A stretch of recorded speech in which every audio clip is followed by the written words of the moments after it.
Hoxe, dentro da nosa campaña Visibilizamos o Invisible, onde queremos mostrarvos a perspectiva feminista das bibliotecas municipais, traemos recomendacións lectoras para o público adulto. De feito, estamos en unha das exposicións que podedes atopar nas diferentes bibliotecas con recomendacións de lectura sobre igualdade e cuestións de xénero. Temos unha guía de lectura, Visibilizamos o Invisible, onde tanto por tramos de idade para público infantil ou juvenil ou por sectores esenciais, fortemente feminizados, recomendamos unha serie de libros.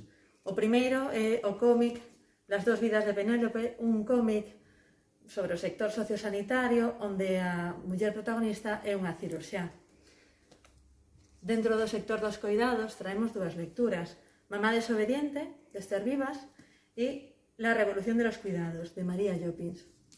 E as bibliotecas tamén nos consideramos servicios esenciais, así que traemos unha novela, Asignatura 400, onde a protagonista é unha bibliotecaria.